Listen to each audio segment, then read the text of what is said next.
Alright, I guess that's probably enough. Right? You are alive. The internet could totally okay. So as you can see from the title, I'm talking about that shit that everyone's fucking talking about. It's this one. Advertiser-friendly content. Let me just, yeah, you can see that. That's readable. This isn't. Let me just zoom in. So, first I'm just gonna talk about what I think about this, and then I'm gonna go look at some comments on other people's videos. You know, the little opinion pieces,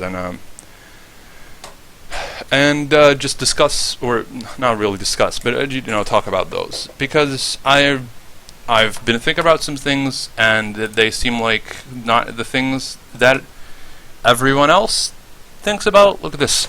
YouTube's now censoring all creators. RIP. Silly YouTube. Fucking, why doesn't YouTube explain it? Okay, so YouTube is shutting down my channel, and I'm not sure what to do. Fuck. Monetizing? Oh my god, look at all this. I think the owners of YouTube are being held hostage by ISIS. Right. So, this is all in response to, let me just, you can barely read that, I think. Let me just zoom in a little bit more. There we go.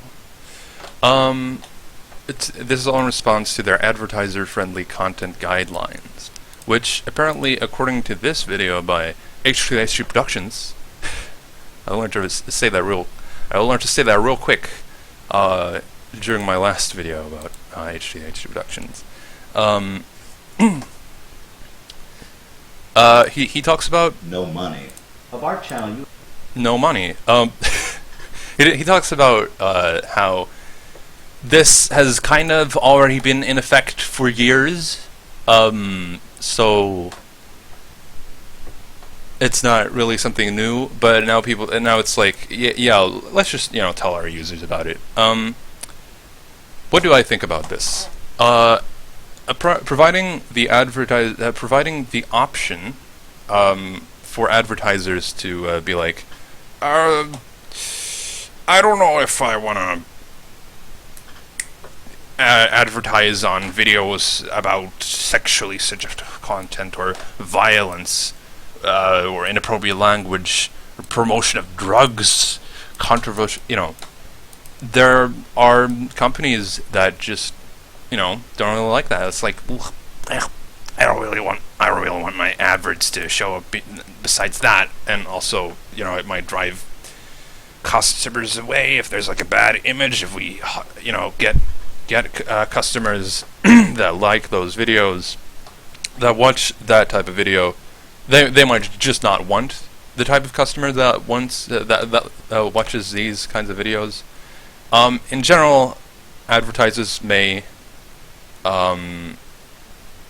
very well have a negative image about the type of person who watches these kinds of videos. These, you know, quote-unquote dirty videos, I call them, because they're the opposite of, you know, nice and clean. Just no dirty language, no, you know. So I'm going to be using the term dirty, but as in, you know, videos that do not follow these guidelines, and that are therefore less advertisable, may not be approved for monetization. If monetization is approved in video,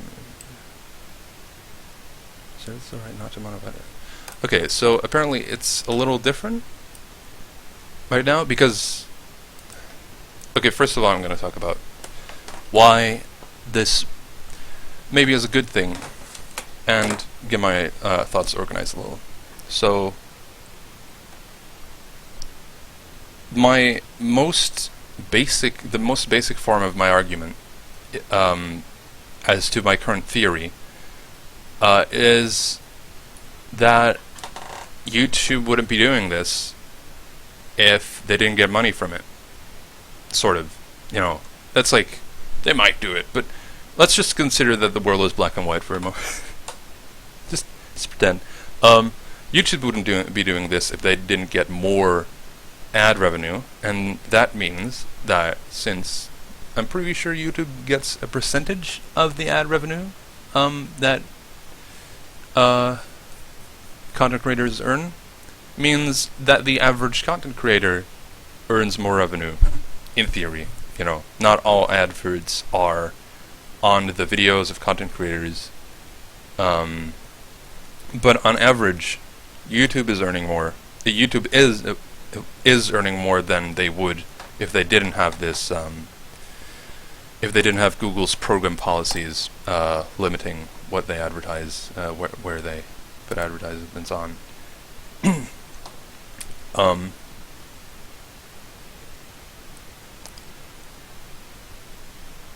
Fuck, I don't know what I was talking about. I don't know exactly what I was talking about, but YouTube, you would imagine, earns money from this guideline, or earns money from this policy of Google, because it makes it a safer business choice to advertise on YouTube.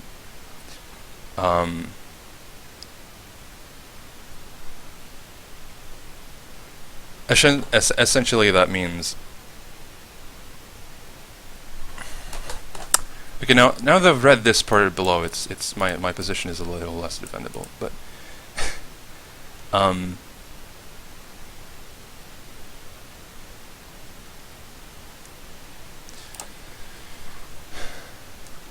let's just take a look at if anyone's watching. It's just me. I'm watching. Fuck. This always happens when I do a video, because then I'm like, normally I just keep on talking, but now I'm like, is what I'm saying really logical? Because I'm in front of an audience, sort of, in front of a future audience, so it's sort of like behind, but you know. This, in theory, makes it a safer business choice to advertise at YouTube, on YouTube videos. And what that does is it gets YouTube and the average content creator more revenue. In theory, that's a good thing. And in general, it's an expected consequence of how fucking economics works. People want their money to be spent on things that benefit them. So advertisers want to place their advertisements in exactly the right locations, in theory, but that also usually costs a little bit more to specifically target some audience, I guess, depending on how difficult that is to do. And so if YouTube were to allow any content to be advertised and didn't even allow advertisers to choose what content they advertise on and what they don't, then that would drive advertisers away from YouTube, which would mean less ad revenue for the average content producer, content creator, and less ad revenue for YouTube. And it would, make even the advertisers, which are also people, unhappy. It's a lose in general. Now, I do disagree with this notion of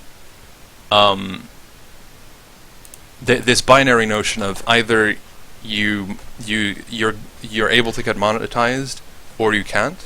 I disagree with that on the basis that I saw Ethan's HUHG Productions video about this, where they described that they were getting less revenue but not no revenue. I'm not sure if that's what this entails, but this little yellow box here seems to imply that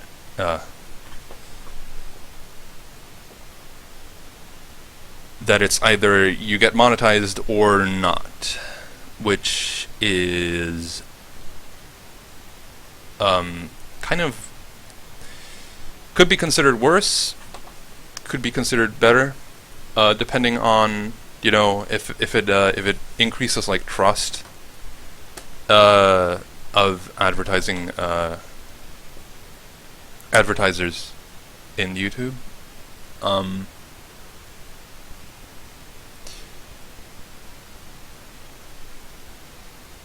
But I think in general it would be better to have, you know, advertisers opt into these types of videos.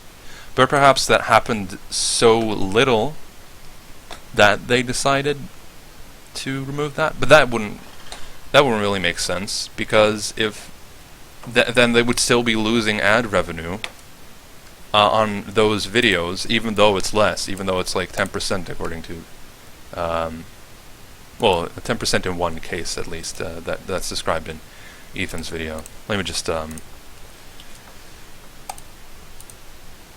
put this references, that video, and here, and I'll just update that with videos. Okay. So in general, I think this is sort of probably a good thing. YouTube wouldn't really be doing this if it didn't benefit them monetarily, I think.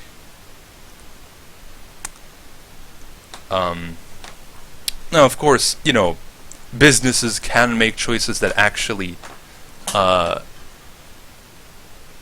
make them lose money, but I think that they would notice that. So if this actually causes YouTube, and therefore the average content producer, to lose money, then this will probably be changed back to, I guess, how it was previously, where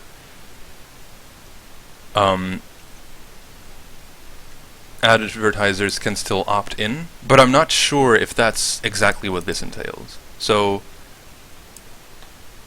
you know, I think that if there is an opt-in for advertisers, then that would be sort of the optimal situation for advertisers, YouTube, and the average content producer, content creator.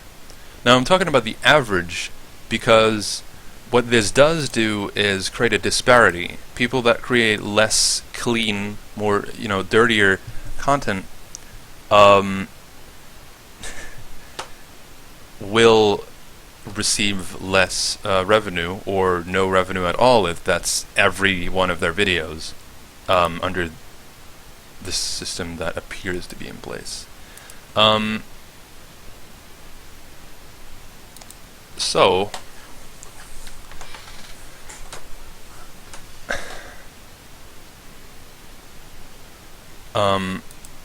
there are individuals that get negatively affected by this, and there are individuals also among the content producers that are positively affected by this, and on average they are positively affected by this because YouTube is also positively affected by it, and it's about advertising, which is something in which is a context in which YouTube and content creators are effectively friends, effectively allied.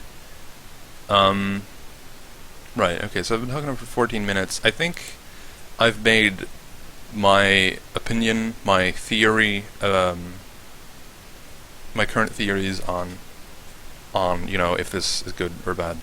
And you know, like, what is an opinion, what is a theory? It's sort of vague language. I have to think about that sometime, but I'm going to summarize one more time, and then I'm going to go look at HHG's video. His the comments on his video, and just talk about those a little. If any of the above, okay. So, summed up, I think this is probably a good thing, because in the context of advertising, that which benefits YouTube is generally, or, well, in this specific type of context of advertising, what benefits YouTube benefits the average content producer. And so I think that's good for YouTube, the average content producer, and advertisers, because they get more choices. They get, except not really for the advertisers, because now they apparently don't have the choice to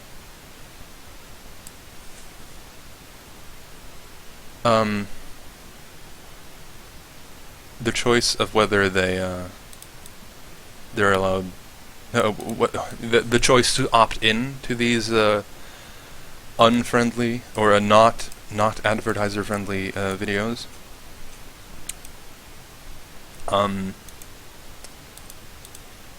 But yeah.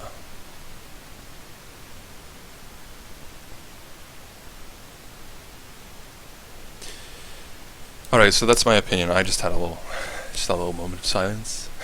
Fucking right. Now I'm going to go over to the second part of this video, which is checking out some comments on different videos and looking at people's opinions on this and just thinking about that. Also, I'm gonna go have a little glass of water.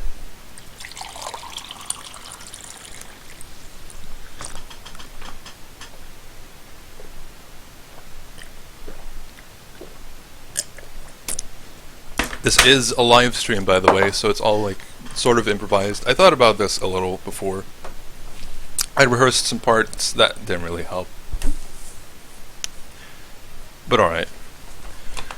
So this is just, a joke, also a joke, but also both showing a negative opinion or a negative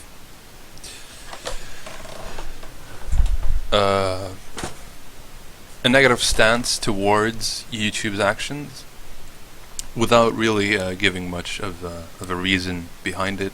But that's jokes, right? It's just actually I think jokes can be done in a more critical way, like pointing out particular lackings. In this case, it's just they need some Papa John's. That's just a meme. Memes are the type of humor that doesn't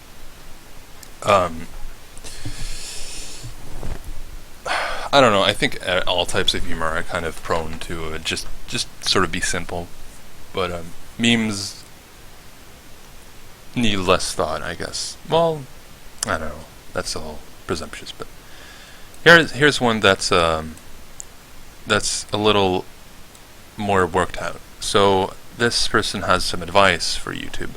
Also, let me just zoom in on this a little so you can read with me. That's large enough, yeah, I think. And of course I'm also going to be reading this out loud, so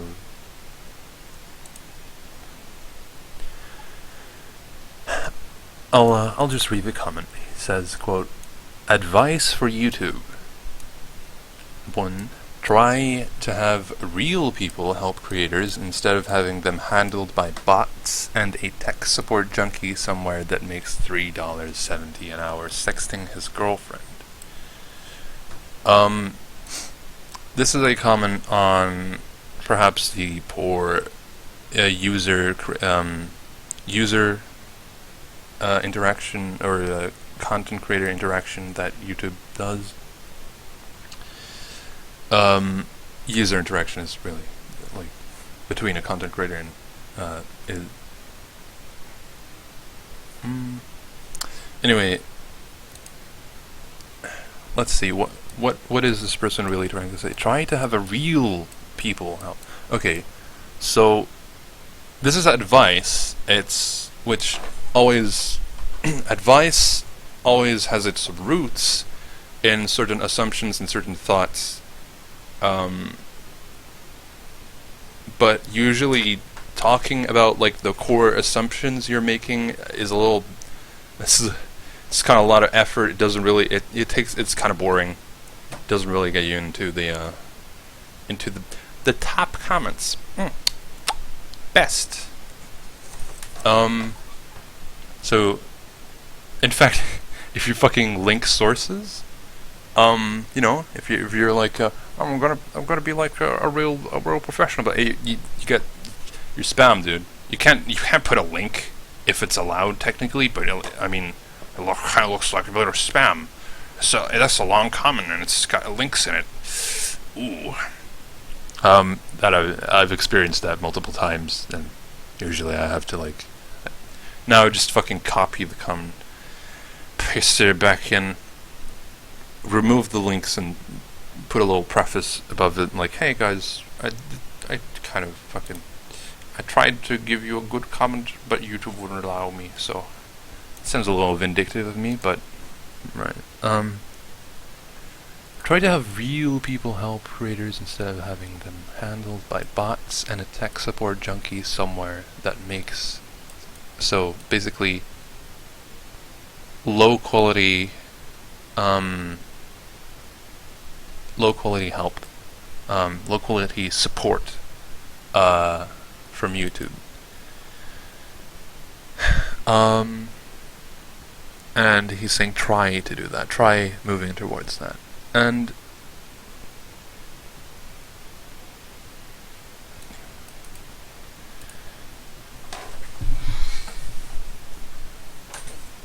I think, you know, that would cost money to employ people to do that. Though it is kind of the case, you can request your video for a review.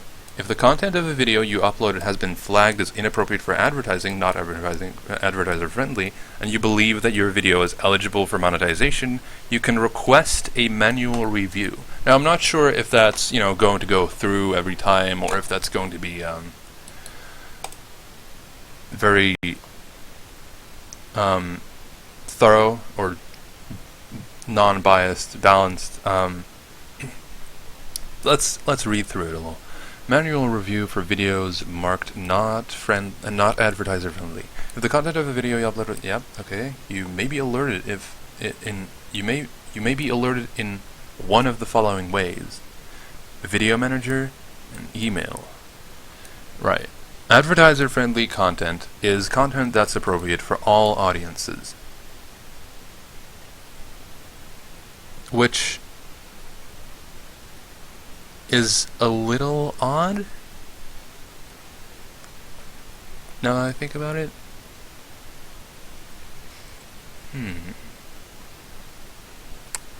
I suppose if your content is appropriate for all audiences, then when somebody advertises on it, they are sort of relatively guaranteed to get, you know, some people that are in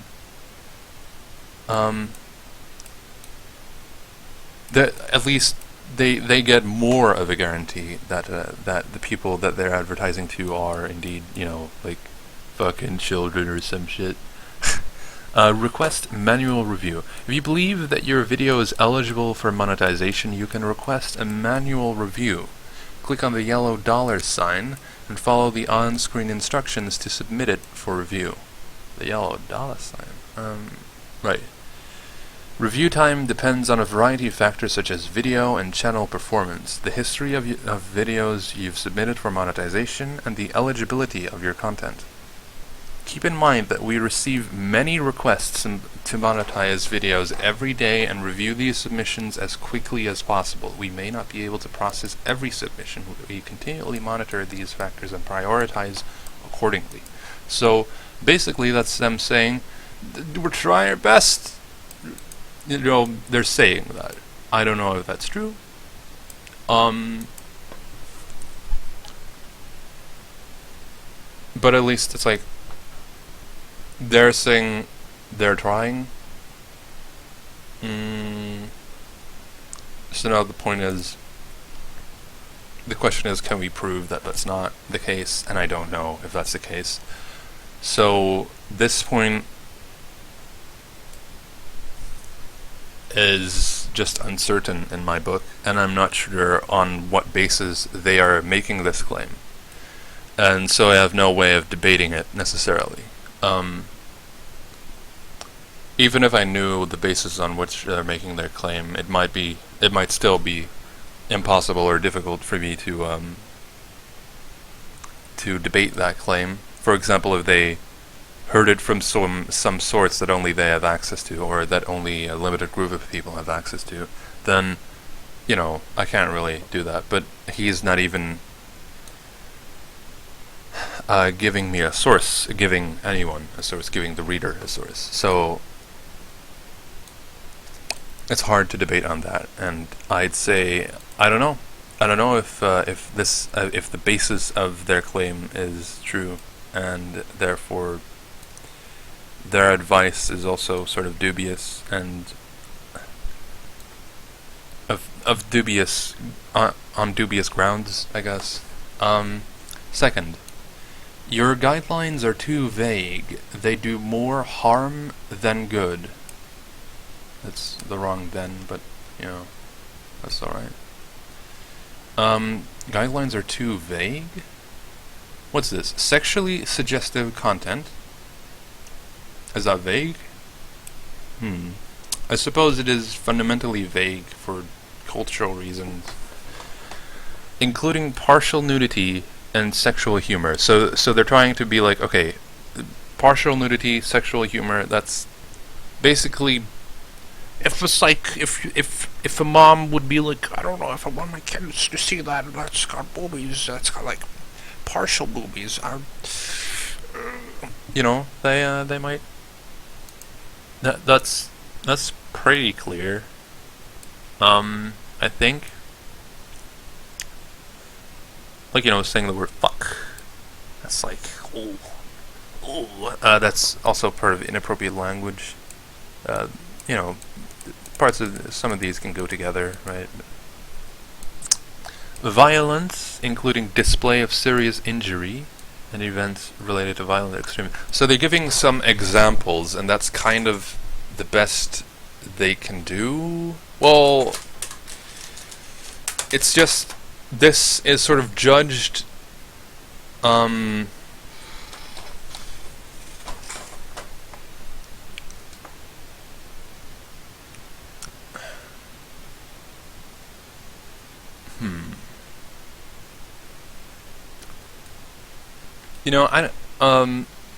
at what point are your guidelines too vague? At what point are they clear enough? Is sort of a question.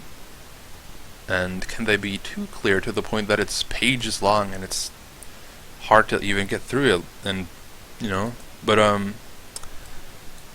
inappropriate language, including harassment, profanity, and vulgar language.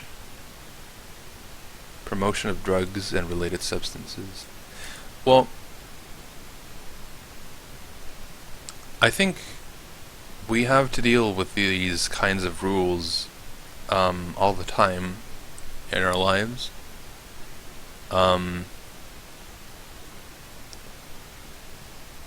So it's like,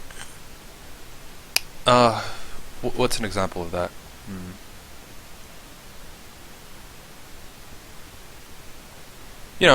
When you're at school and there's like rules about acceptable, I don't know, fuck. It's just, when you have a school assignment, it's not gonna say exactly what you're supposed to do.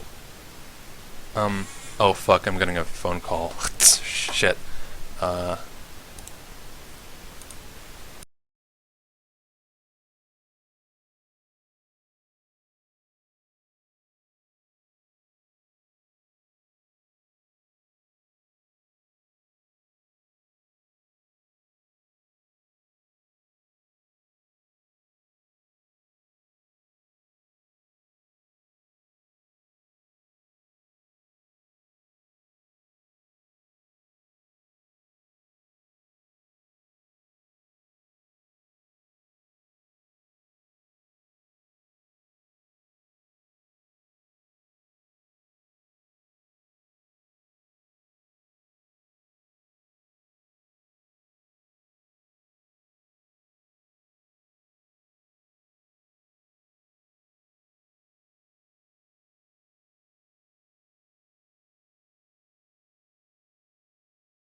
Alright, I'm back.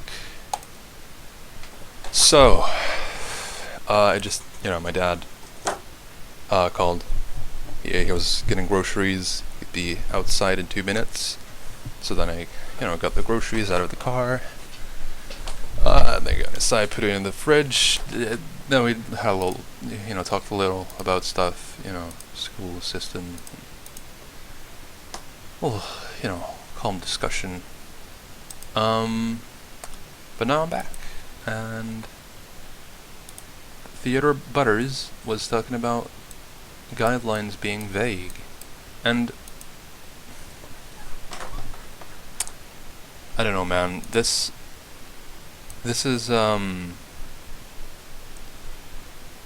hard comment to really debate on, especially live, because I don't have the luxury of just looking up stuff and taking my time. I kind of want to keep this relatively snappy, even though I just took like a 20-minute break.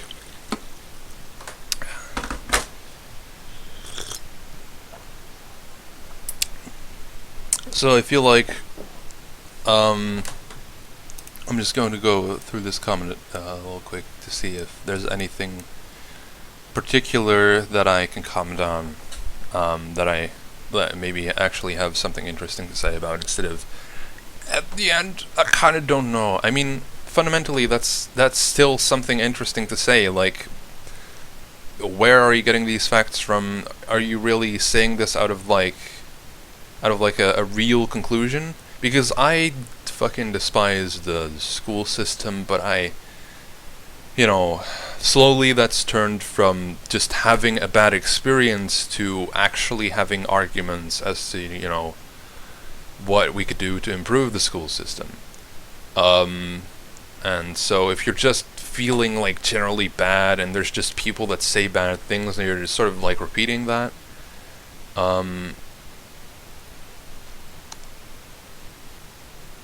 at that point, it might be better to just be like, I feel bad about this, but I can't really give any argument. Of course, if you do express frustrations or ideas that a lot of people have, then you're going to get a lot of thumbs. And so, regardless of whether you, provide a logical foundation for what you're saying, if you speak with the voice of the people, you're going to get a lot of likes. That's how politicians do it, sort of. They're like, oh, well, these guys, a particular group of people don't like this, a particularly large group of people don't like this, so let's just focus on that. Be like, hey guys, we gotta,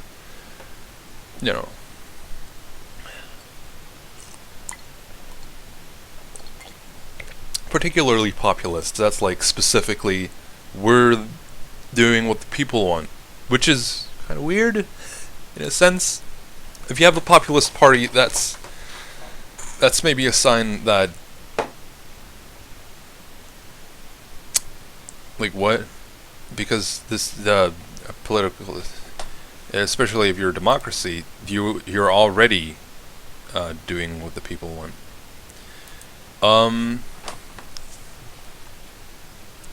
So yeah, if you're talking about stuff, if you're just echoing the voice of the people, then you can get a lot of likes without really substantiating what you're saying.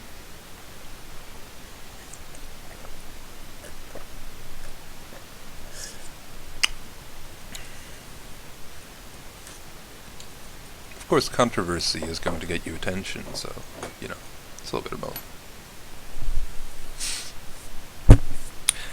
But let's keep on reading. Try to keep censorship at a minimum. Nobody cares if some gay retard got offended on the internet because we put the right to free speech above someone's feelings. Now, it's true. Sort of. Well, actually, no. There are people that care if somebody got offended. Which are big brands, and actually, I talked about this with my dad just now. He, Ryan Lochte, I think, was the swimmer that did the whole thing. The fucking, he said he got robbed and actually like broke some stuff, and he lied about that apparently, and so big brands stopped sponsoring him. They didn't want to be associated with that type of person, and so you could think, you could consider that big brands don't want to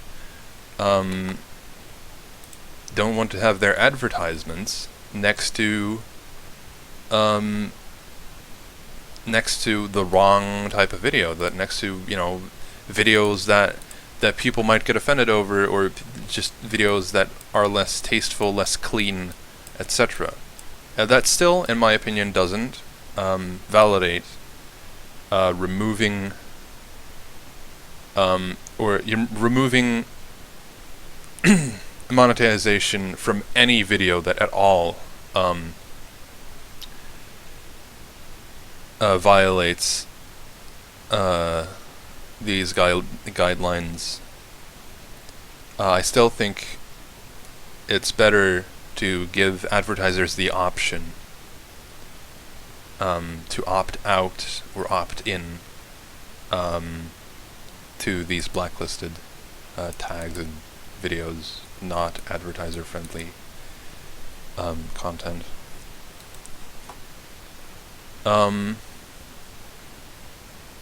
Though that becomes kind of difficult if you're going to label it as not advertiser-friendly.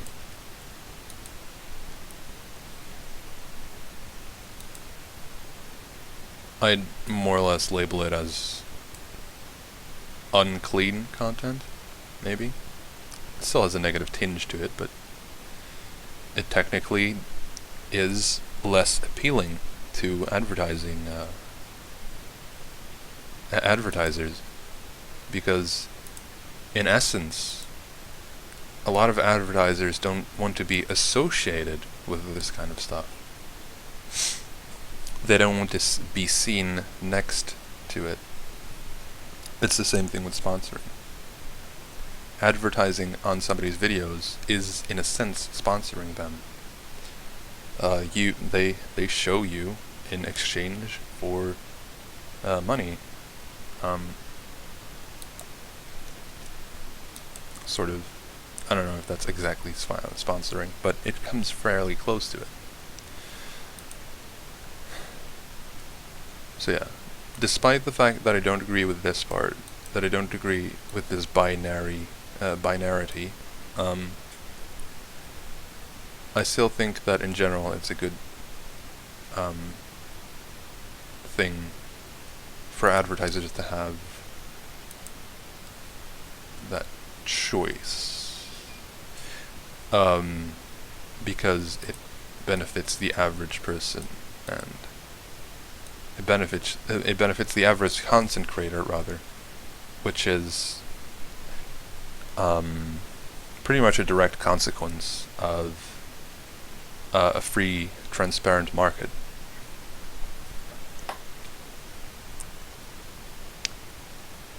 So there are people that care about gay retards getting offended, and when they are allowed to not advertise on somebody's videos, they will take that opportunity,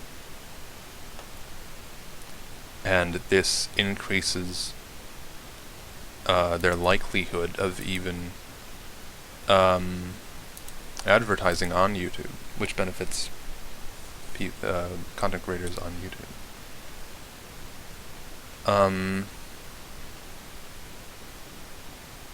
So the premise that nobody cares is false.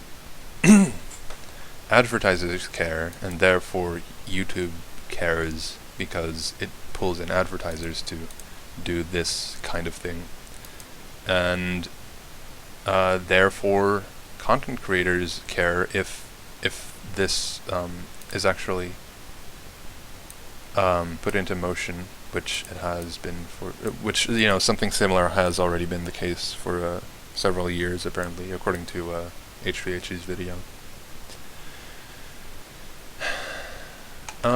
Nobody care. Okay, read that sentence enough. So basically, you have to get your shit to. Okay, so that was just a one reason. Is one foundation for trying to keep censorship at a minimum. I agree that censorship. So there is the argument that the free market sort of that employing this type of free transparent market for advertisers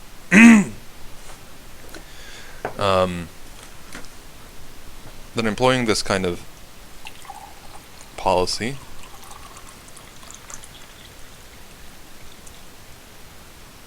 I do think that employing this kind of policy you know, benefits the average content creator. It has a negative effect for the dirty, quote-unquote dirty ones, and it has a positive effect for the clean ones, and the positive effect for those affects the negative, is stronger than the negative effects for the others. If you look at the raw, like, money that's getting in there.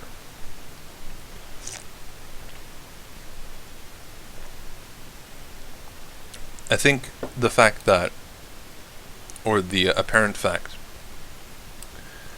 that this kind of stuff might completely demonetize a video is negative, because it means that, you know, channels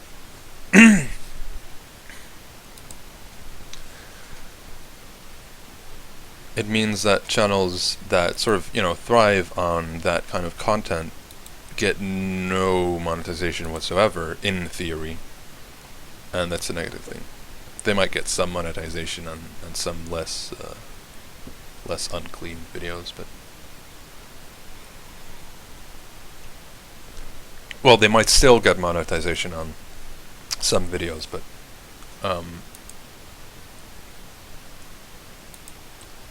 in general, it's going to affect them very negatively, to the point that those kinds of people might just not at all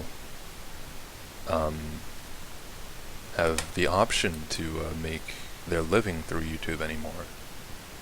And that's negative, because that kind of content can still be good.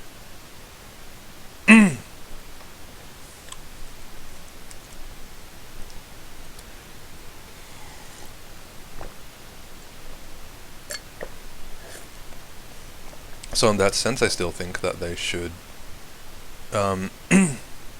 move towards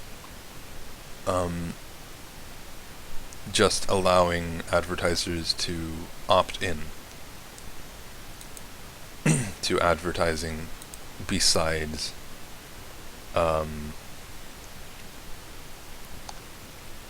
dirty, quote-unquote dirty content. I don't know to what degree this affects the situation.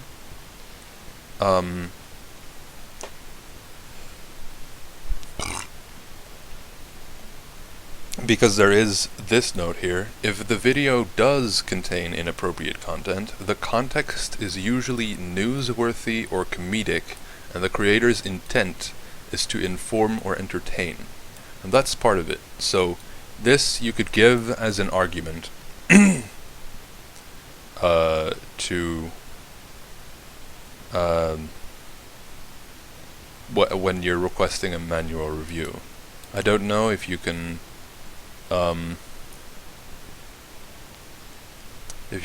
put some comments beside it, some reasons why you think it should be advertiser friendly. But I think that this is an important clause to it, that fuck. I keep fucking forgetting exactly what I'm talking about. I have like kind of shitty short-term memory, but what causes a shitty short-term memory? I've been diagnosed with ADHD PI, but well, I don't know if that's it's like I feel it very strongly at school because I have a negative mental connotation with that, which kind of just makes my brain fucking protest in a sort of autistic way almost. To the point that's like I don't want to, even though I'm consciously trying to do the task, do the exercises. Anyway, that's not what this video is about, so I'm going to try talking about that less. If the video does contain inappropriate content, the context is usually newsworthy or comedic, and the creator's intent is to inform or entertain. Sorry for reading that twice, but I'm trying to get myself back on the subject. So this means that just using inappropriate thumbnails, such as this one. This one's got a nice spike right through somebody's stomach. Though this is a Let's Play series, which does not fall under.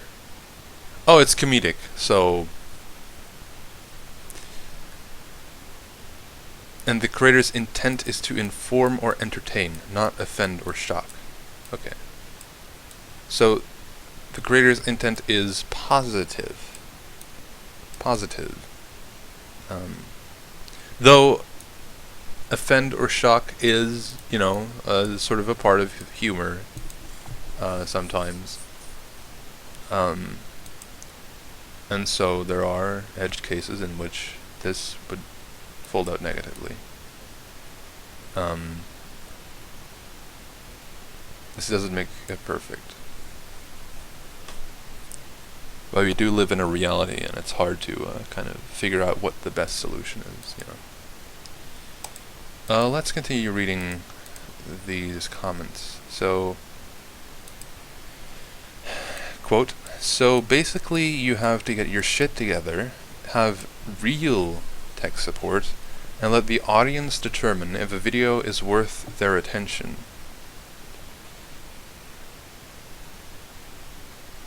That's a summary. And let the audience determine if a video is worth their attention. The audience. It's not about attention. It's not about whether the video is worth their attention. It's about whether the video is worth, or quote unquote worth, right? Because worth is like a weird word. But worth the money that advertisers would put into it. Though of course, this opt-in, opt-out thing being unavailable is still a negative thing, and I really think opt-in, opt-out would be better. So that's shit.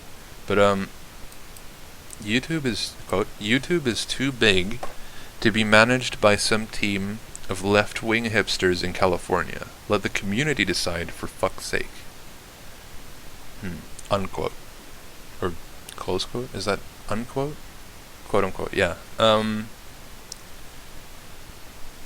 YouTube is too big to be managed by some team of left-wing hipsters in California. Let the community decide, for fuck's sake.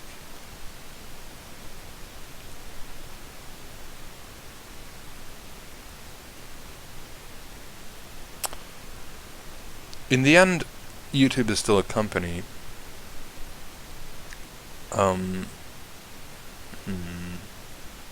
Sub-company of Google, which is sub-company of Alphabet.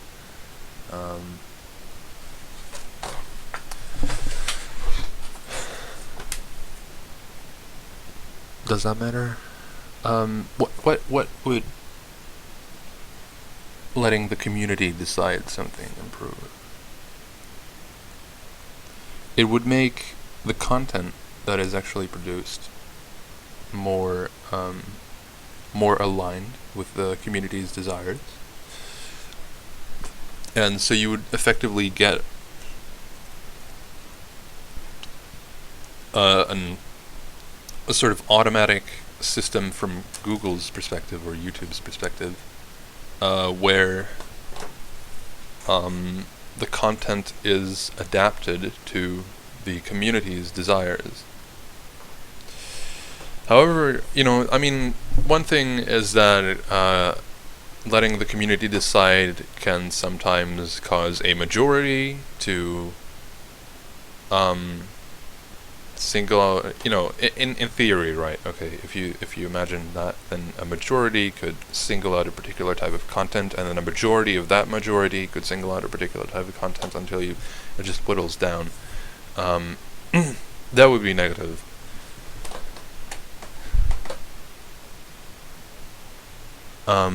Because then that majority would be a majority of the majority until it's less. So in a sense, a community decided thing can actually cause like an increasingly extreme echo chamber and a decreasing user base in theory. Right? That's just my current okay, how will this work? How would a system like that work out in theory? What could be the negative consequences, but also what could be the positive consequences? Look at that. Let's look at that. So if you let the community decide, obviously, it would align the content with the community's desires. So that's one good thing, but is it sustainable? I don't know. That's a complicated question. It's not as simple as for fuck's sake. So let's move on then. Somebody here says that's actually a decent point. So maybe that's interesting. Fabian. I could Control F, but it might just be the comment directly above it. But you can't hire real tech support for a site that's so unprofitable.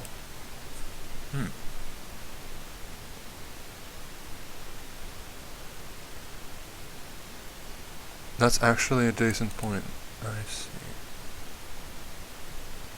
So just a sort of pessimistic thing. I don't know. Is that a pessimistic thing or? Oh, fuck. Though I agree, you miss a big point of controversy. YouTube gets paid advertising, not viewership. If 80% of ads don't want to be related to rape tags or suicide titles, then that's their right. YouTube will always cater to the money holders, not its employees. If 30% of videos are deemed offensive, then that's 30% of income loss, so of course they would stomp that out. Not that I agree with it. That is one argument. If they have this binary system, then people that currently produce unclean content would be pressured to start producing clean content, which is more advertisable. In that way, they might actually improve YouTube's advertisability while negatively influencing content creators, because they now have to go produce a different kind of content, unless they can use some other platform like Patreon or something, so that their content type is not decided by the advertisers but by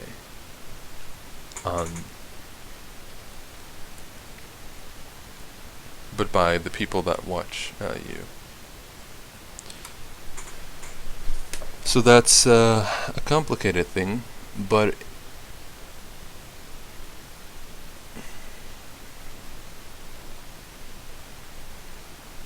yeah.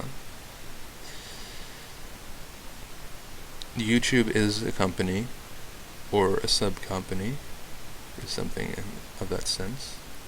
It is a device, where one goal is to make money. They might want to make money to improve things. Yeah, that's what you get when you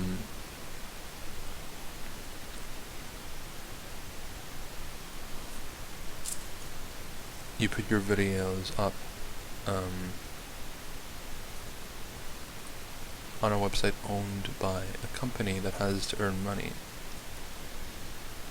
and it wants to do that as efficiently as possible. Starting to see the problems here.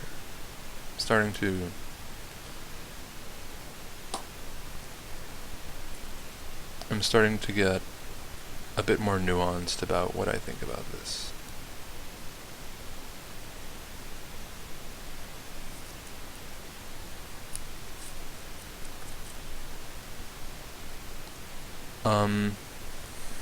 But it's still complicated.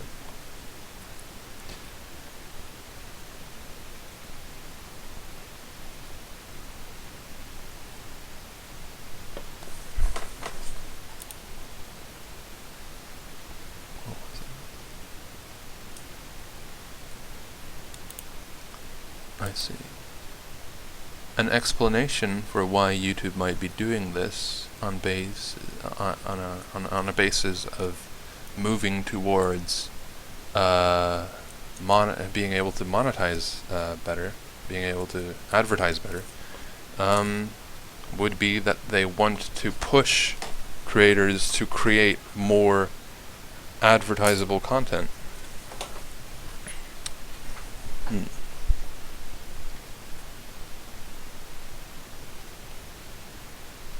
And I don't think that's necessarily a good thing. It is a good choice on YouTube's part.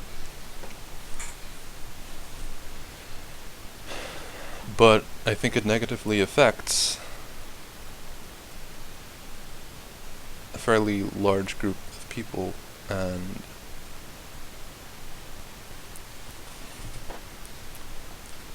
removes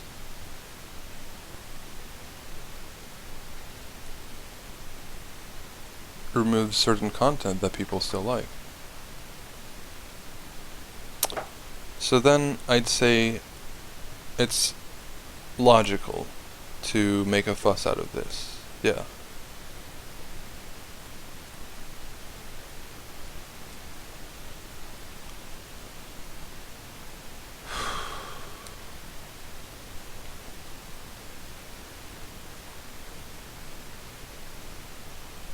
Hard to think about stuff, especially if you're trying to be careful and make sure you're not making any mistakes in your reasoning. Maybe my coffee is running out, I don't know. Let me just make some nice a squash drink, a cordial, a dilute.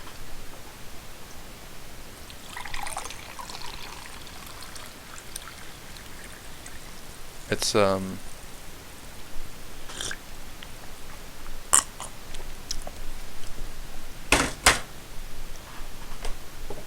a very concentrated drink, a type of drink. This is not an advertisement, it's just, this exists. Of course I'm not going to mention the brand of stuff then, because I don't really, but it's pretty cool how you can get like these really concentrated syrups or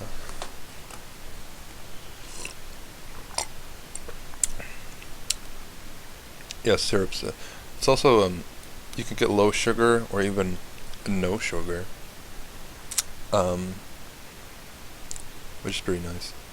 still going to be acid in it, like citric acid, which also hurts your teeth. In fact, the reason sugar is bad for your teeth is because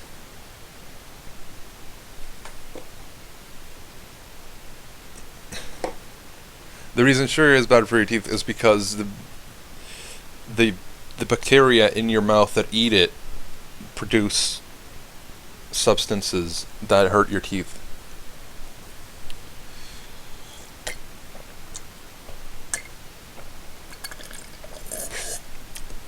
Including, I think, acids. So that's all interesting and stuff, but it's also not on the subject. It's just hard to think about it, dude. It's complicated. It's more complicated than I initially thought, and it's just amazing that so many people can be so certain about this stuff.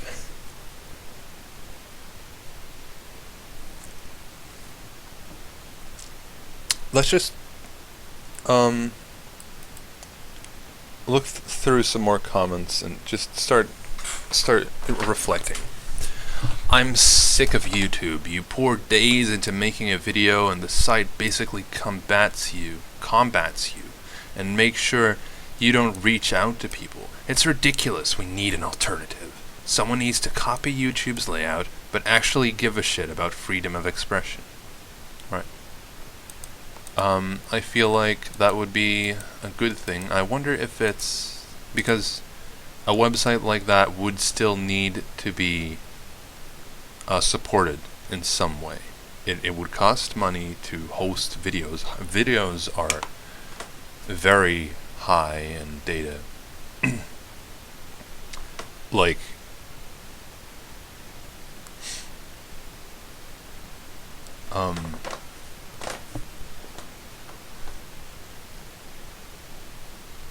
yeah, very high in data, and so you need to be able to upload them somewhere, which is difficult. You're going to get websites that ask for money in some way, because if they used advertisers, then you'd get this kind of stuff. You'd get either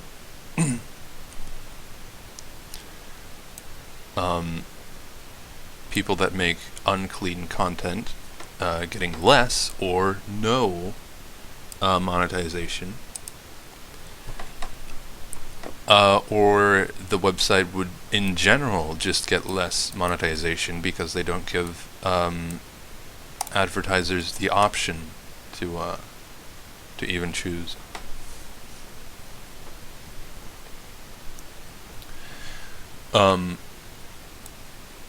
Yeah, I'm just selecting random stuff. So that kind of website could partially, at least, be funded by advertisements. I don't think that's a bad thing. Wikipedia kind of fucking is doing a little Spurglord thing, where it's like, we really don't want to put advertisements, we're going to be independent, we gotta just, otherwise we're gonna, and that's kind of logical, actually. If you want to be a free, open encyclopedia, then you don't want to depend on somebody who might be like, hey, you know, if you positively portray us, we might give you a little bit more. I'm just saying. Hey.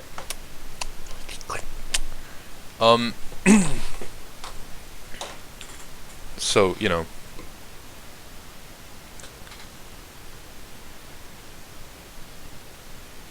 they don't want that kind of reliance ties with people, and still, you know, it happens that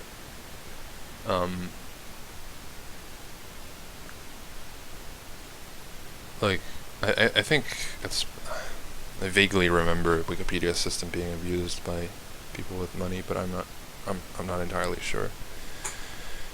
Anyway, a video sharing website would have less trouble with that. It would just be like, yep, we're gonna allow you to advertise, but we're not going to allow you to select on the type of video. It's still possible to advertise to a particular demographic, but not a particular type of video. Then again,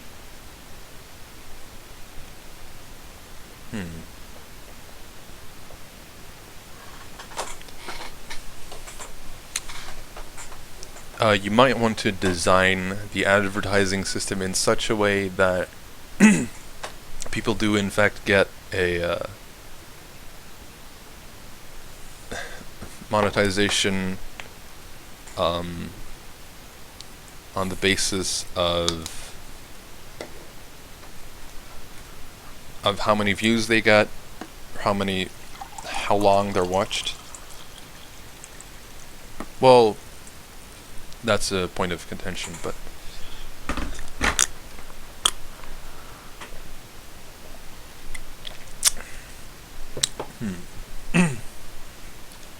so an alternative website would be interesting. It would still get less money from advertising, to the point that hold on, how many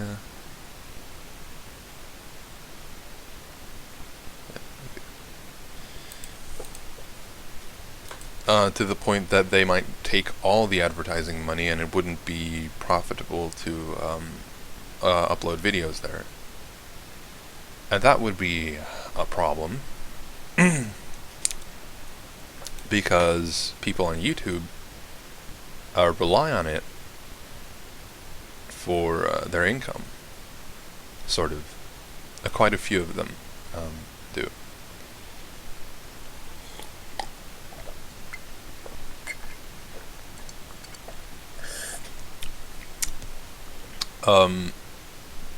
In essence, it's fundamentally sort of unfair about the world, right? That rich people have more funds available to them. Pretty basic fact there. So they can get their messages out to more people. Saw a cool episode of Adam Ruins Everything about this, where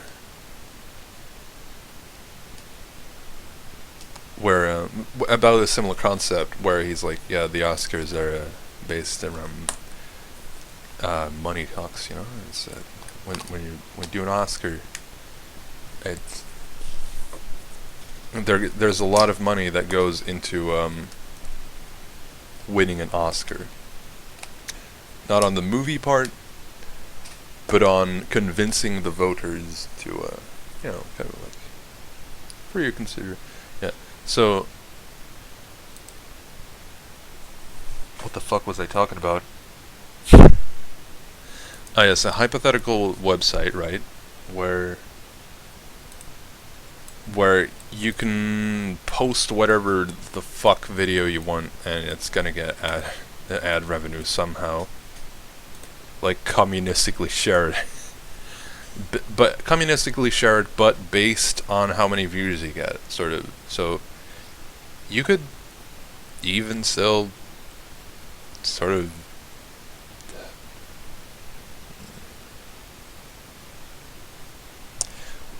you wouldn't even necessarily you could get a sort of like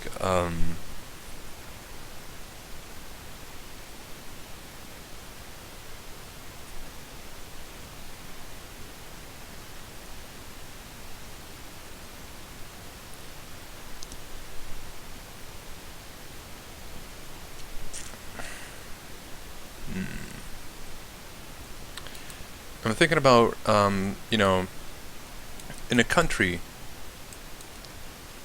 you can have different ways of like taxing people, and in that way you can determine the wealth distribution. So communism is essentially like everyone gets the same. Capitalism is sort of free market, so people get money depending on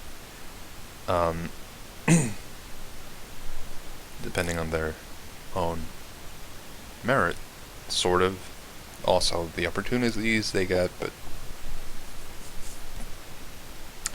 both systems can be considered fair in some way.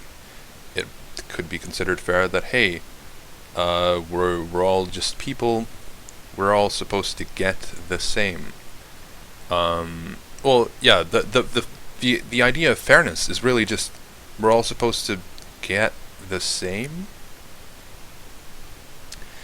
And in capitalism, that's we all got to get the same opportunities, and in communism, it's we all got to get the same outcome. Both ideas are sort of founded in fairness, which is interesting. But back to wealth distributions. So I could open Krita for this. Hopefully it's not going to show any weird stuff. I'm just going to go ahead and disable the screen for a second, just so nothing sexual would pop up. Not because I'm afraid that this video won't get ads on it or something. Just you know, because you can't post fucking porn on YouTube. So yeah. We're gonna do a little clipboard, no, custom document, let's just make it a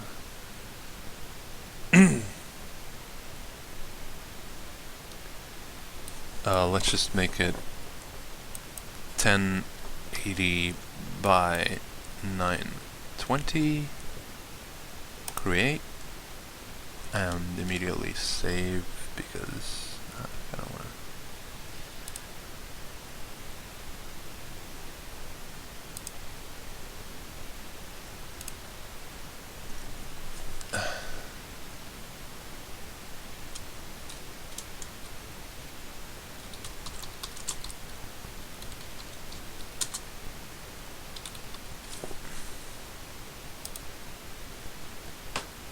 I suppose that should go on the desktop. 1 second. Advert policy notes.kra. That's alright. So now that, oh god, something froze. I don't know if you can hear me right now, but I'm having some technical difficulties. So if you'd have a moment of, there we go. And open Krita. So you can have a wealth distribution. Okay, hold on. Hopefully, oh god, this again. Well, I'm gonna have to use my mouse to draw this. That's all right. So you can have a wealth distribution. Imagine there's you know, like 5 people in your country. Then you can look at how much they earn. And in communism, this would be like, well, this one earns, you can represent it by like stacks of dollars. There you go. That one earns that much, and that one also earns that much, and that one also earns that much. That one also earns that much. What a coincidence. And that one also earns that much. That's communism for you, essentially. Maybe this one earns a little bit more, because, I don't know. Because it's not a perfect communistic society. Whatever. So, essentially, you know, communism is a bunch of exclamation marks. But the fundamental thing to consider here is that here we've got our people, and this is what they earn. And that's a representation of it. Now, you could also have a little capitalism, where there's a free market, which naturally causes some people to earn more than others based on their abilities, etc. So,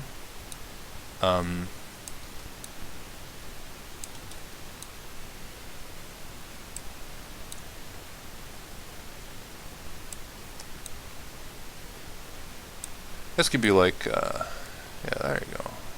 Fucking, hold on. Right.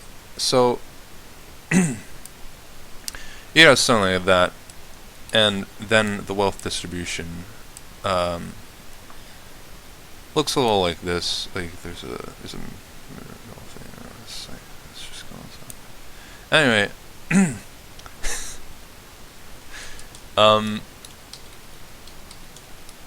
you can see how this bottom line like represents the people, and the line above it represents how much they earn, right? So you can, it's like a graph. Now, it has become a graph. Here we have the money axis, and here we have the person axis, and they're all everyone's sorted as like tiny people here, very tiny people, and they're all lined up from poorest to wealthiest, and so you can get different distributions. Now, you might get a little not really good. Ooh, that's a problem. That's not looking very good. So you might say like, okay, we're gonna take some tax, just take a percentage off of you guys, just a little there. Percentage, I don't know if that's really a percentage, but imagine that it is, and then we'll just take that and just put it on here, just basically, then as if it's water, you just drop it in this cave, in this hole, and there you go. Now everyone earns sort of the same. Now that it's like, okay, but then here it's fucking communism, and that's not really. Okay, here it's everyone earns the same. So even if you put more effort into it, you're still going to earn the same until you reach some point. So you might decide, okay, even here we're going to make it, you know, an uphill thing, but we're going to limit it to something. So if you're doing nothing, you still earn something you can live off of. I don't know. So essentially that's what you'd want to do. You want to make sure that nobody earns too little to survive. You know, purely on the if you're only looking at money, and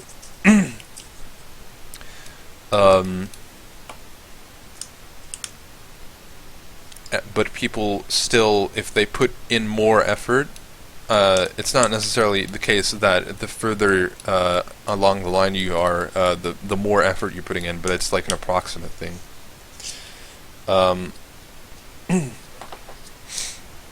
If you put in more effort, in general, you're going to move more to the right on this in this line,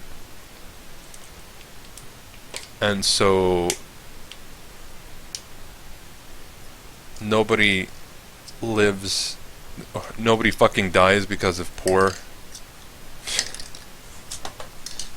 but also nobody feels like if they put in more effort, it's going to be worthless. That's sort of a compromise between this and this, or this and fucking hold on, this and fucking that. Well, that's like maybe not the right type of compromise. This is I'd say it's anyway.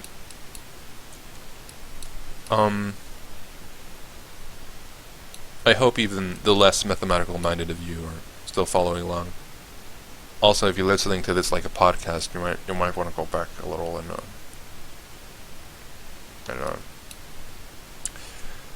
look at the screen because I'm drawing shit. But of course, You probably heard me talking, like, weird stuff. Oh. What video are you reading the comments from? Oh, never mind. There we go. Hey, Mr. Slowman. Oh, no. He stopped watching.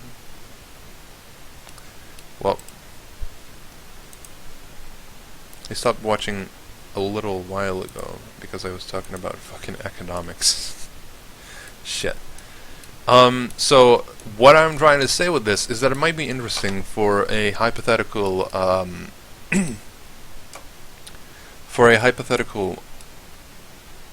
video website to have a system similar to this, where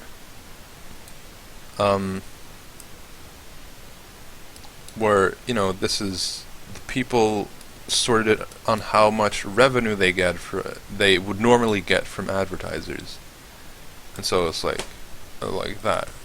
But then you'd be like, okay, but we gotta have a minimum. We gotta have. Essentially, you'd be like, well, yeah, but it has to be viable to make videos here and get a living from it. However, if you just make a minimum, then you're gonna get loads of people that just get on your website and, you know, way more people that get on your website and just fucking make channels and just be like, oh, check out my videos. And you get fucking this, and this mountain here is not going to be able to support it anymore. So, well, is that going to be the case? You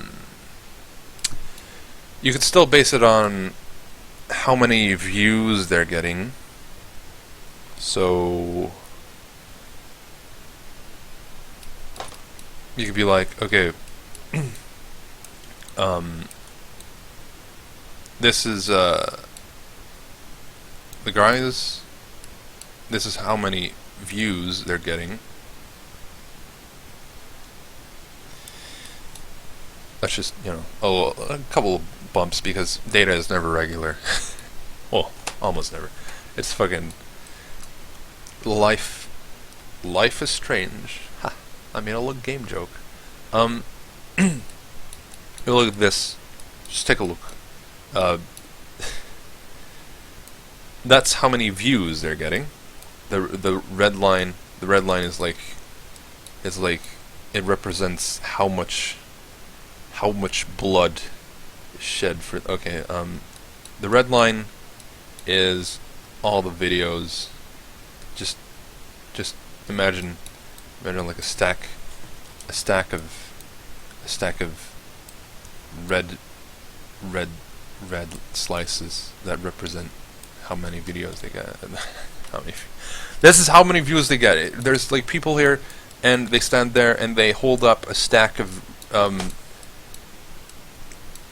pieces of paper that have "this is a view" written on it, and at the top piece of paper is red, and that's how it works. And that's why now, I don't know. I feel like I have to explain this to you know, a certain type of person who isn't really inclined in thinking in the particular way I think. Even though graphs are fairly simple, it's just, you know, I don't know. So we got a red line going on. In this case though, now that I'm not doing something that could be considered a podcast, I'm feeling a little more insecure about whether what I'm producing is viewable, because people now, in order to get anything from the content, are going to have to both listen and look at me at this video, which essentially takes up their entire time, takes up their entire mind. But you know, let's just think about this for a while.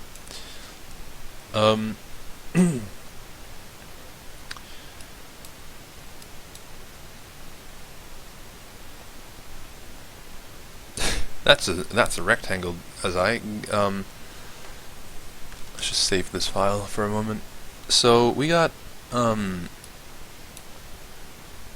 this is the amount of views people get, and you'd expect that the amount of money they get is basically the same, but like some percentage of it, you know.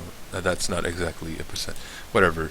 But because that's just a percentage of it, let's imagine that it is indeed the amount of views. But hold on, no. So normally they would get money relative to the amount of views, and so if we map them right, the stacks are going to be the same length. If we have thick enough dollars, then the dollars will reach to the amount of this is a stupid fucking physical explanation, but alright. So we got but what this political money wealth distribution model would have us do is be like, we're gonna give these guys a minimum amount of money, and then keep on, you know, like, but also, you know, that means like taking away from these guys, and so it's like you smooth it out a little bit, but you also want kind of like the richest. Anyway, I don't.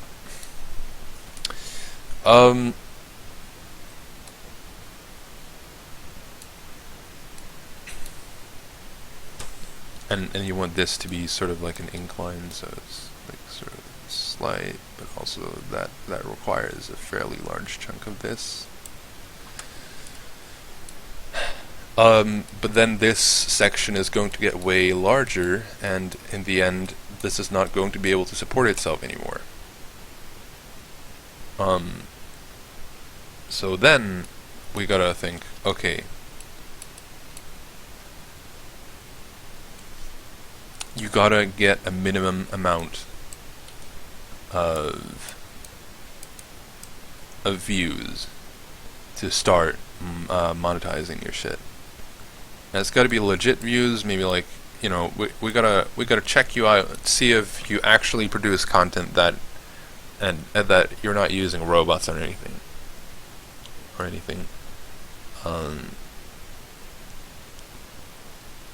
Well, actually, the main thing is, are you earning enough fucking money? If your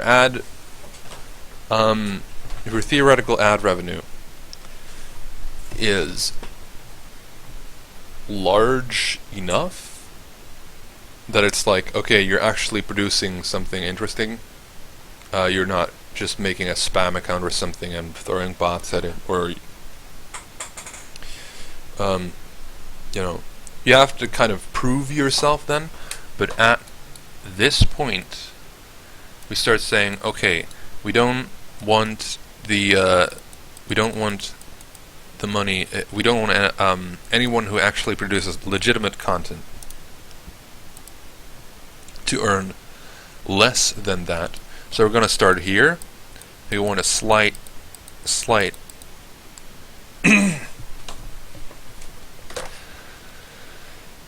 a slight increase, you know, but then we yeah, actually that should be a dotted line. So we got an increase there. We have it's an uphill thing, so if you put in more effort, you're going to earn more money. Or if your ad revenue, if you get more viewers, if you get more ad revenue before quote unquote taxes, and then you're gonna get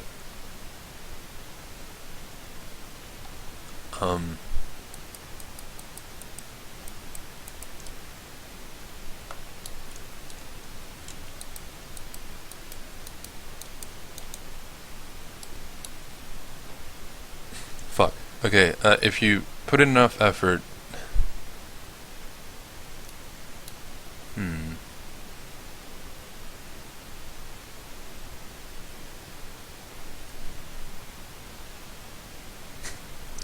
If you get enough ad revenue, then... Or if you get more ad revenue, then you're actually also going to receive more actual money back. So if your ads generate more ad revenue, you're actually going to receive more money. But you'd have to do like a mathematical system where it actually like figures out. It's just would this work? What problems are there with this? One problem, or one interesting place here is this line. People have to like scrape by for a long time until they get popular enough, at which point, bam, they can now live. They can now theoretically live off of their earnings, and then it's a slow uphill thing. In general, this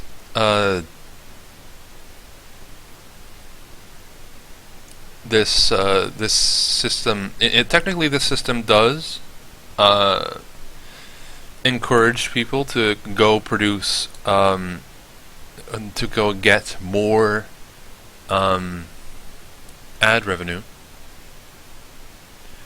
It does make it less appealing for these. Well, they are going to get more and more ad revenue, theoretically. This ad revenue that they're getting is actually something they're getting, so, and these guys just get more, and these guys get less than they would theoretically. So, you know, this might be uninteresting for people that would actually earn more on a different type of website.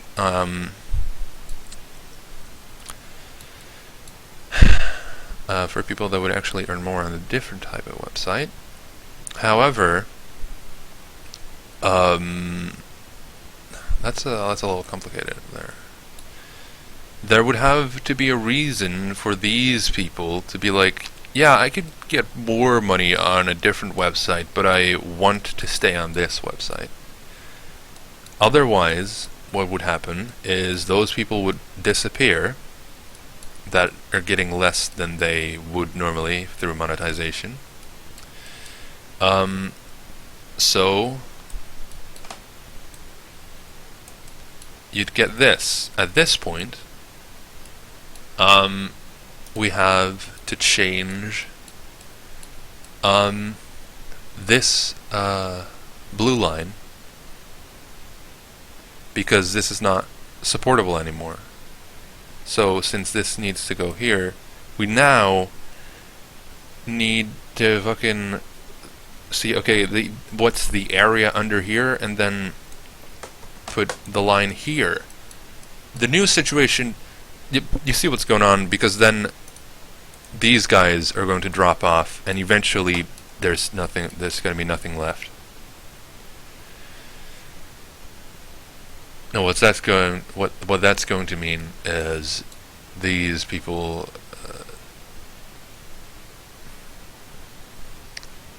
there's going to be no people that actually earn enough to survive.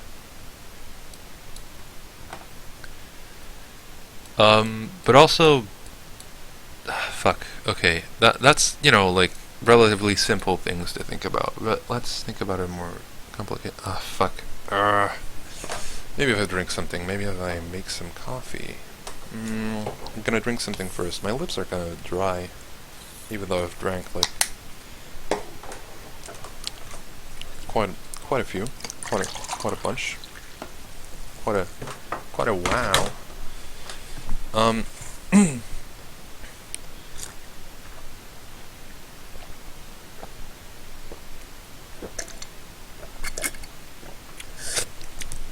What am I really thinking about right here? that's essentially the more complicated question that I'm trying to ask myself, but it's hard to ask that type of question because it's really open-ended. What am I fucking doing? I'm trying to think of some system. What is the goal of this system? The goal of the system is something that relates to YouTube, and also YouTube is acting weird. There we go, it was minimized for some reason. Or not minimized, but like unmaximized. How many people are watching right now? Oh, there was a point where there was nobody watching, and there was somebody who checked it out for a moment, and then Is my stream? Oh, okay, so my stream paused, meaning that one person seems to be watching. Well, that doesn't really matter. I mean, I appreciate that somebody is watching, but I can't let it get...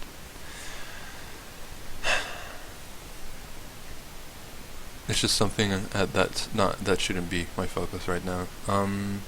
An alternative. I'm trying to think of an alternative.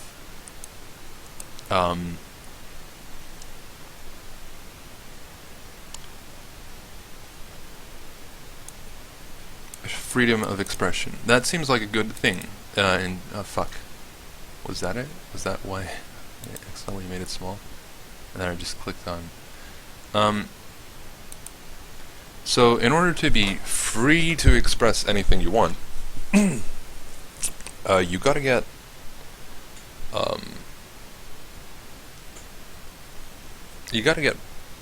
sort of money to go in.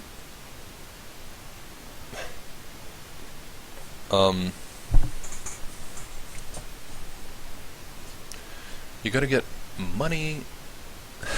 You gotta get money. Fuck. This is a complicated thing, but I think it might be possible. It's just...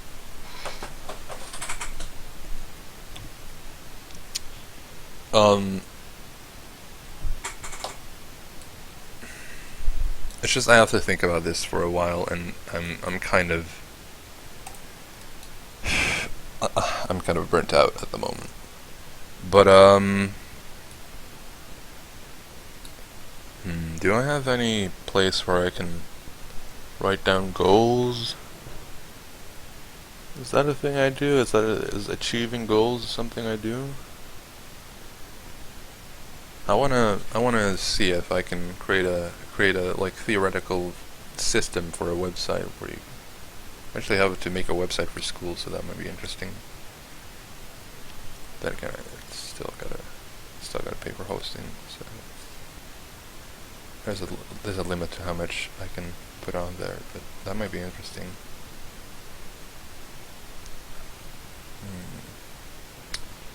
If I actually think that might be lucrative, I might be able to get some help with that from school. Not that that would be very useful, but I might get some use from school, I guess. I might actually... So...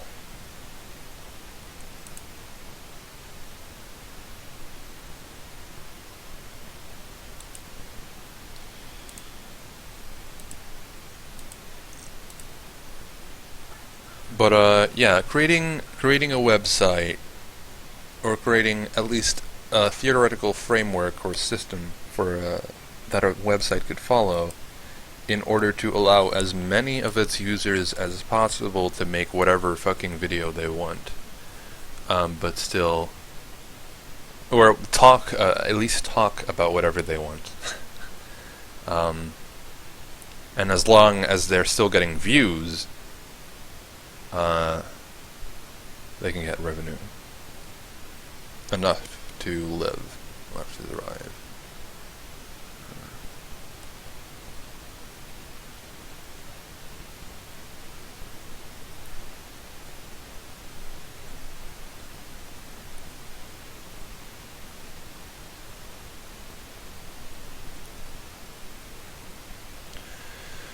Someone needs to, maybe not a copy, but that's, how do I fucking make a goal? Okay, hold on. I'm just gonna, how do I write down a goal?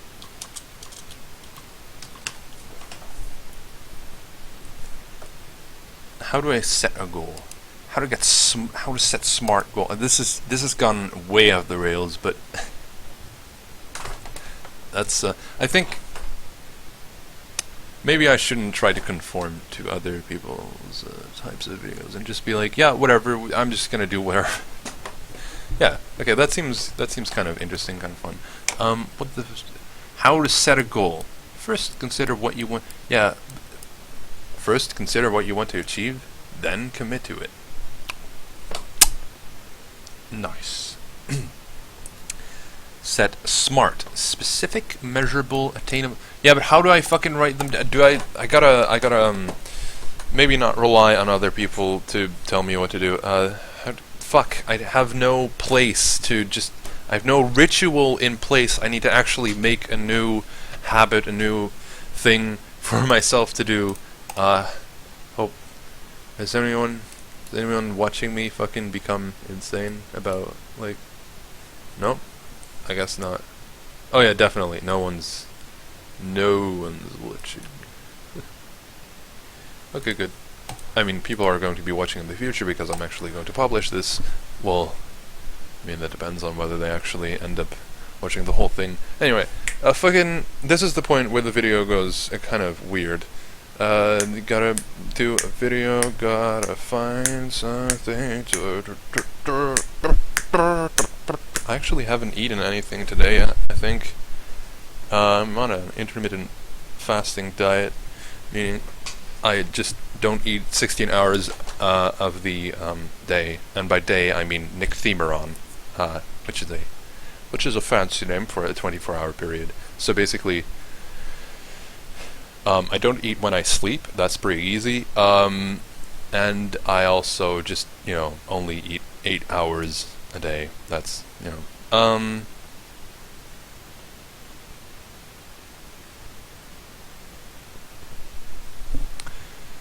How do I make a fucking goal? How do I do that? Okay, yes, as I concluded earlier, I need to set up some kind of ritual, some kind of, I can make a sort of poster on my wall where I just write shit down. I put a big ass piece of paper on my door that says "clean your fucking room." That clearly didn't work.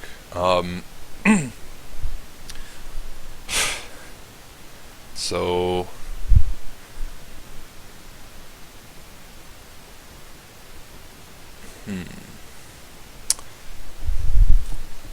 ritual.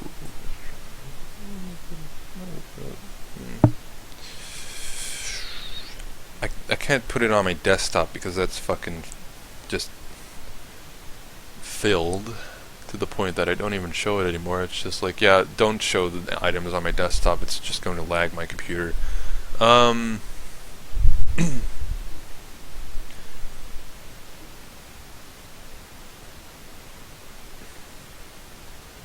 There's a definite force of laziness pervading my existence. Sloth. There's a big ass sloth right there. Okay. How do I do? I gotta put something on the wall or something. Maybe I'll make a text file and then I'll set an alarm so that every day or something I check that text file and I'm like, whatever. Yeah, okay, I'll set an alarm. Fuck it, phone. You're a fucking phone. You gotta open alarm droid because there's not there's already an alarm thing on my phone by default, I'm pretty sure it's just you click the time thing, the clock, and then you go to alarms. Tap plus to add an alarm. It's pretty interesting that there's still also an app called Alarm Droid, even though it's already a basic function and it's already good. Well, it's got different puzzle locks. Puzzle locks are pretty useful for for when you want to wake up and it's like solve this integral over the infinite exponential map. Except it's way easier and it's just like 4 letters and then you can go back to sleep. It's just a moment where you have the opportunity to just really be like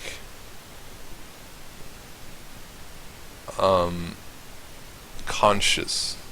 You can still fall asleep, but technically you're at least to some degree conscious. It's not like you can just bop the alarm and be like, yeah.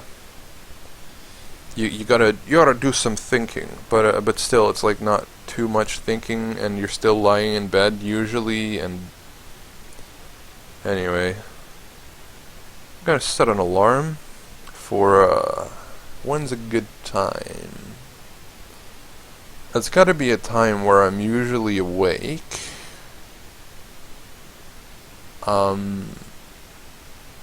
Which is like sort of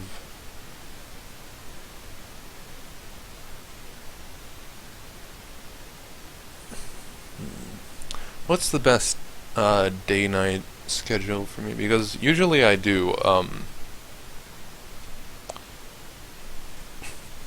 usually I just fucking go to sleep after school, because then I don't need an alarm to wake me up. I can just sleep and then, oh, look at that, morning's come. But what you get then is a fucking day-night cycle that slowly gets out of sync. It's like, oh, now I woke up at midnight, or wake up at 2, I wake up at 4, I wake up at 6, I wake up at 8. Oh boy, that was close.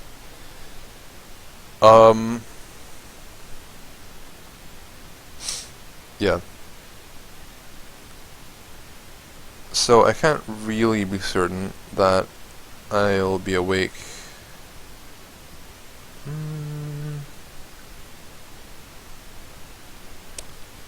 I mean, that's sort of like a problem with school in general. Just also, I'm sitting on my bed right now, so I'm totally not focused on my computer. But fuck.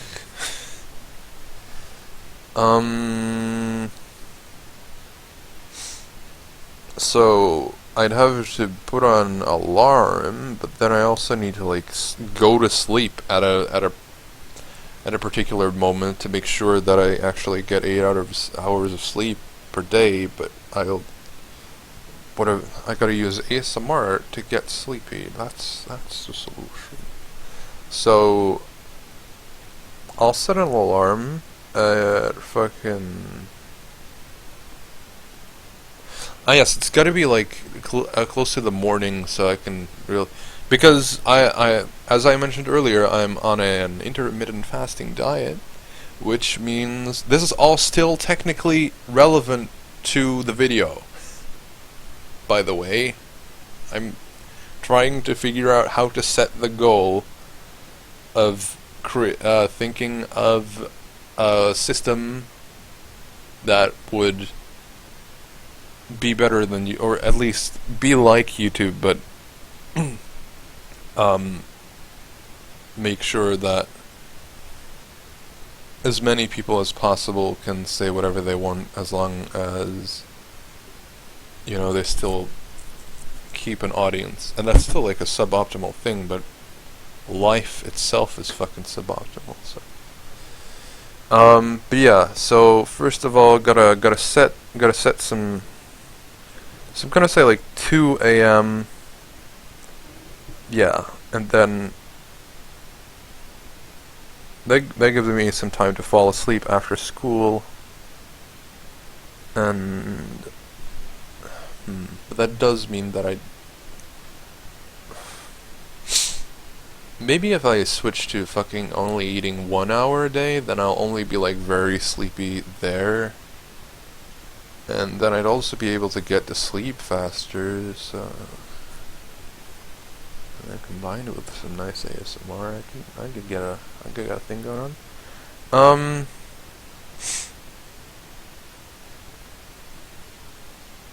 So yeah, 2 a.m. It's gonna be an alarm rings. Just hold on. Alarm rings on Monday,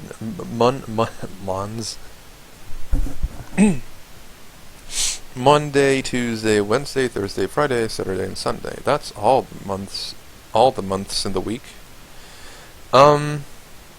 Snooze duration. There is no snooze. You could not actually. Yeah, okay. So this like sort of doubly functions as alarm with vibration. Alarm sound. Can I make a recording of myself and then just yeah, okay, hold on. I'll make a okay, so it's just gonna be first of all I gotta finish the alarm and then alarm volume Jesus Christ! That's loud! Stop! Auto app starter. It's gotta start an app? Wait, hold on, there's a tasks app? Interesting. So, set app to run when alarm is stopped. Puzzle lock. Do a puzzle to stop the alarm? No. Oh, and a memo text. Yeah, so my memo text is gonna be... Dude... Fucking...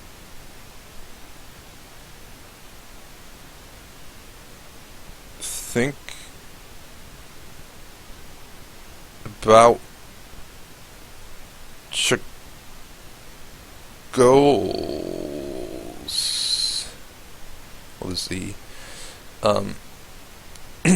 in life, or some shit. Save. So that's gonna happen eventually, I guess. Mind tools. Fuck. So what kind of application would be the best to start automatically? I saw that task thing, which is interesting. Tap plus button to add tasks. Dude, this isn't fucking Wii. There's no plus. Okay, so tasks, but okay, that's actually kind of interesting. Start date, due date. Okay, hold on. No. Hey.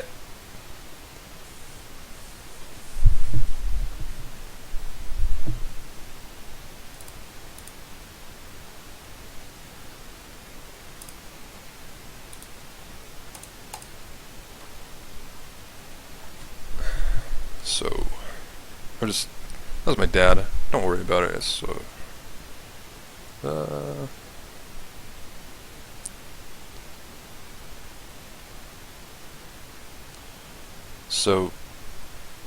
it's gonna go on an alarm at 2 a.m.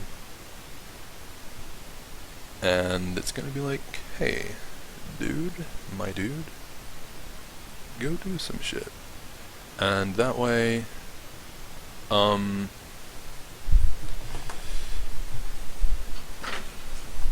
right. I was gonna make a recording of myself.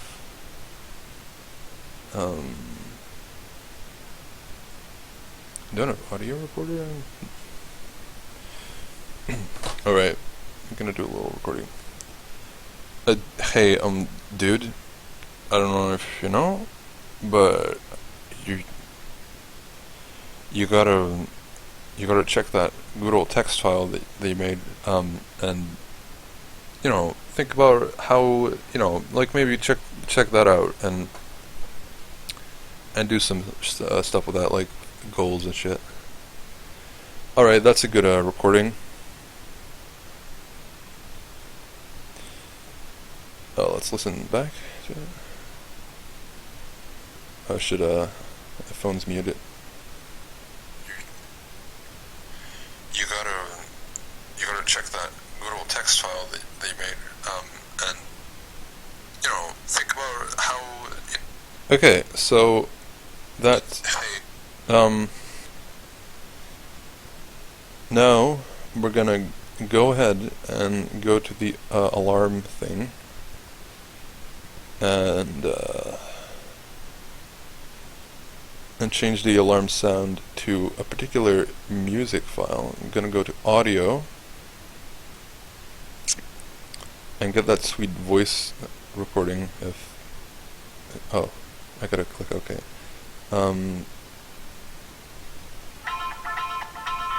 That's a little music. That was short enough. Okay. Hey, dude. I don't know if you know. Yeah, that's a good. Yeah. Okay. So. Hey, dude. I don't know if you know. Okay, that's a good alarm. So it's every day at 2 fucking a.m. in the morning, I'm going to be prompted to go and check out some nice text file. So now we're gonna write that text file. I said the text file I made, but that was to my future self. He'll know what I mean. So, I don't know. That's don't worry about that. That's just a little video idea. Don't screenshot that. Don't worry about it. Okay.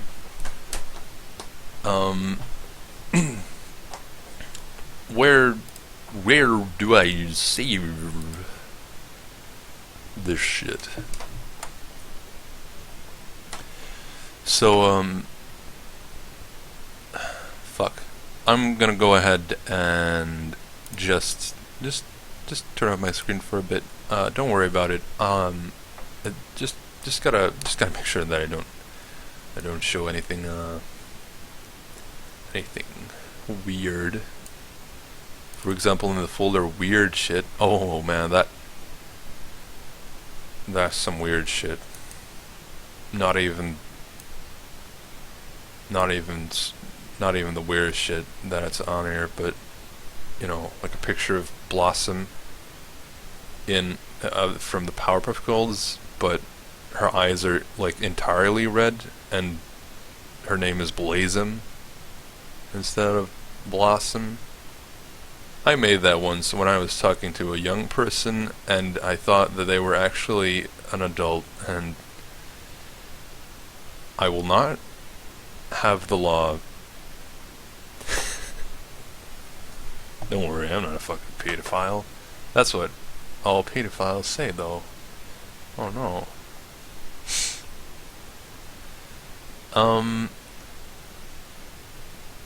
Questions? No?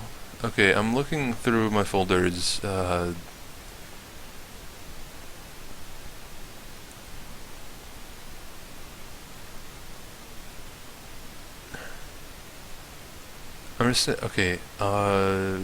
wasn't there something that started with A? That's the Ayaria project. I don't know if...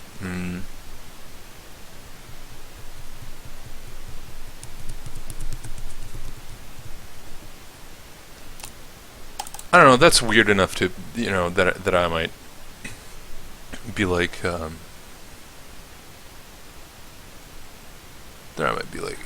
just gotta put it in tasks. Oh, that's the thing I did that failed. Yeah, I'm just gonna put a little folder in here. Put a little folder in the in my Ayaria project thing. That's like, just do your goals, but it's gonna be spelled like Joel, so it's like goals. Goels. Joel from Vinesauce. And we're gonna do a text file that's called Goals of Laugh. Of Liff. There we go. So now I can show my screen again. And what we're gonna do, we're gonna be like, hey man, it's interesting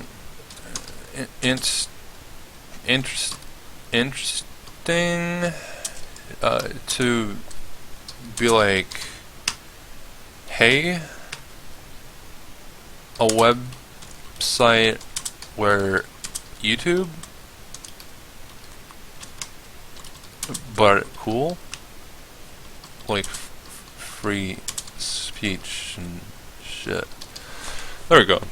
That's a goal. I'm gonna be you know, that's just the first draft. Don't worry about it. It's gonna be all cool. I think that pretty much concludes it. I'm fucking getting a little. Oh no. I'm getting a little.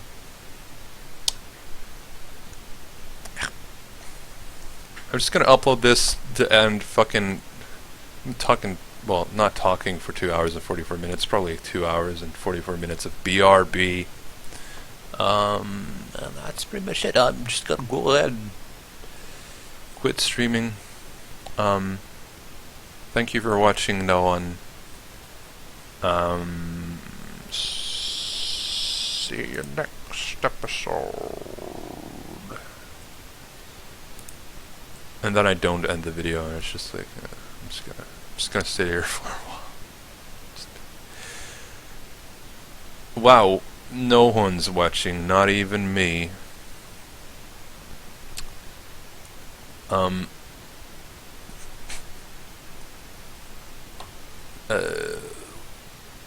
You know, this was a productive thing. I actually, I think I